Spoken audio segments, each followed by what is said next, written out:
week, we created our very first Node project, and we also set it to be in our GitHub repository. In order to work with our project files, we'll need to use some kind of code editor. I highly recommend Visual Studio Code. It is completely free, and it works on both Windows and the Mac. Today, we will install Visual Studio Code.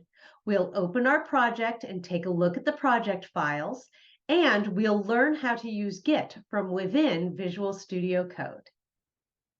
Let's install Visual Studio Code. Go to a browser and search for Visual Studio Code. Make sure that you are going to the official location, which is code.visualstudio.com. Click the download button. And when the download is complete, open it up. You will probably be sent to a welcome tab, and you can just close that by clicking on the X.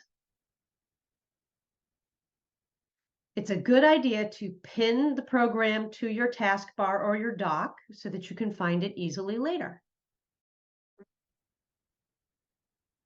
Now that we have installed Visual Studio Code, let's open up the project that we created last week. So we will choose File, and then Open Folder, and then we will look for the Projects folder,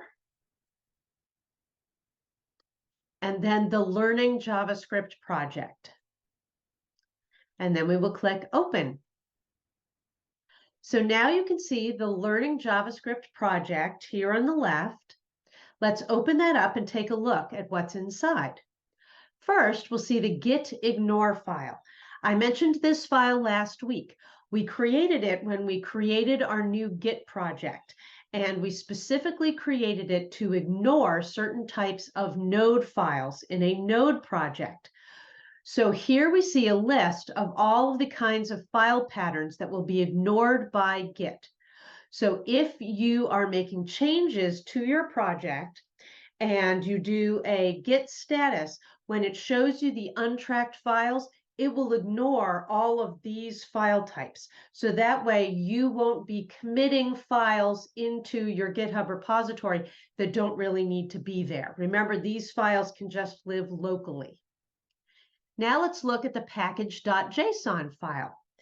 The package.json file was created when we used that npm init command last week to create the node project. Let's look at a few of the entries here. We'll see the name. There's the name of our project, Learning JavaScript. And we can see the main file. The main file is what will run when we try to run our project. And so it's saying here that the main file is going to be called index.js. We haven't created a file like that yet, so right now there's nothing that can run. Then we have some scripts. This script section is very helpful because this is often when you're writing test automation, this is where you will put the scripts that will be used to run the automation. So right now there's a command that says test, but at the moment that command is only going to just send back a message that says error, no test specified. So it's not very useful yet, but it will be in the future. And you can also see that it mentions that we have already initialized this as a Git project and that here is the URL to get to the Git repository.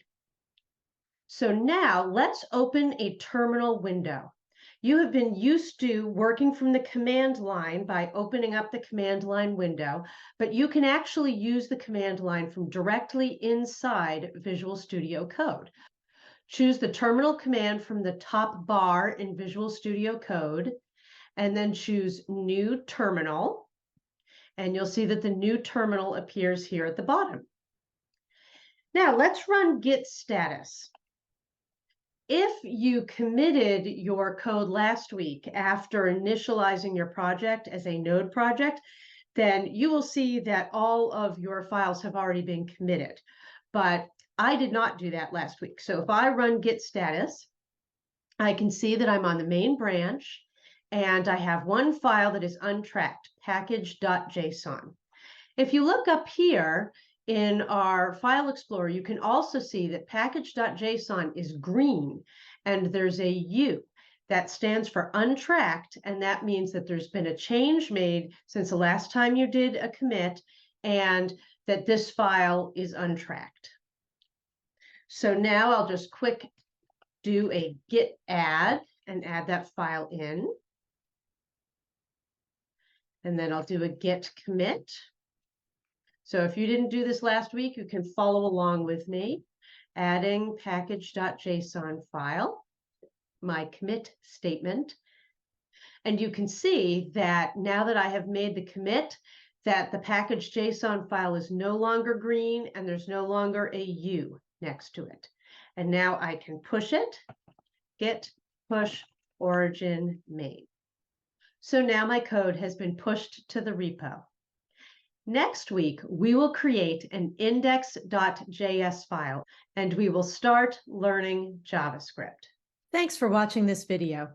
If you found my training helpful, please like this video and share it with others. And be sure to subscribe so you don't miss a single lesson. If you're enjoying Monday Morning Automation and you'd like to learn even faster, be sure to check out my book, The Complete Software Tester, which is available in Kindle and paperback on Amazon.com.